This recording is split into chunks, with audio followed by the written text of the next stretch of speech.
এরা এক এক সময় এক এক রকম কথা বলে। এর আগেও একজন রাজ্যপাল এসছেন, তার আগেও রাজ্যপাল এসছেন, বিজেপি এক এক রকম কথা বলেছে এবং শেষ পর্যন্ত বিজেপির নাকে কান্না কাঁদা ছাড়া তাদের কপালে কিছু লেখা থাকে না। নাচতে জানে না, উঠোন বাঁকা, সেই চলে তাদের নানা রকম অভিযোগ অনুযোগ ইত্যাদি। আরে দিনের শেষে ভোটটা দেবেন বাংলার মানুষ, আর মানুষের হৃদয়ে বিজেপি নেই, মানুষের হৃদয়ে মমতা বন্দ্যোপাধ্যায় আছেন। ফলে এই একজনকে আসছেন তাই নিয়ে, আরে জগদীপ ধনকরকে তো পার্টি অফিস বানিয়ে ফেলেছিলেন শুভেন্দু অধিকারী, তারপর তাকে রাষ্ট্রপতি পদ থেকে অপমানজনকভাবে সরানো হয়েছে। যখন ডক্টর সিভি আনন্দ বোস এসেছিলেন তখন তো বরযাত্রীর মতো নাচতে নাচতে তাকে আনা হয়েছিল, এখন তাকে তো কার্যত অপমান করে সরানো হয়েছে। ফলে শুভেন্দু অধিকারী জানেনই না কোথায় কি ঘটছে।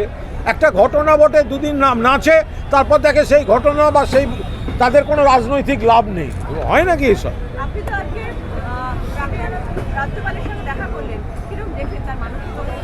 ব্যক্তিগত সৌজন্য, ওনার সঙ্গে আমার ব্যক্তিগত সম্পর্ক ভালো। আমার যখন পা ভেঙেছিল খবর পেয়ে উনি রাতেও হাসপাতালে দেখতে গিয়েছিলেন। আজকে আমি কাঁচরাপাড়ায় ছিলাম মুকুল রায়ের পারলৌকিক ক্রিয়ার অনুষ্ঠানে, আমাকে খবর পাই, তারপর দেখা হয়। যেহেতু উনি রাজ্যপাল ছিলেন, এখন তিনি নেই,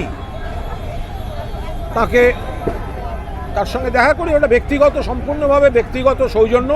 আমার মনে হয়েছে উনি গভীরভাবে অভিমানাহত, সেজন্য রাজভবনে উনি নিজে যাননি।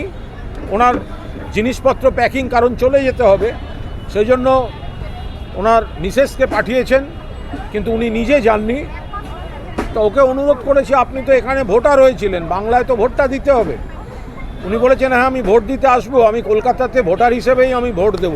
আমার ওনাকে যে পদ্ধতিতে সরিয়েছে তাতে ওনাকে গভীর অভিমানাহত, তার থেকে ওপরের মাত্রা শব্দটা ব্যবহার করলাম না, অভিমানাহত মনে হয়েছে। উনি রাজভবনে যাননি, যার জন্য। বিদেশমন্ত্রী রাষ্ট্রপতি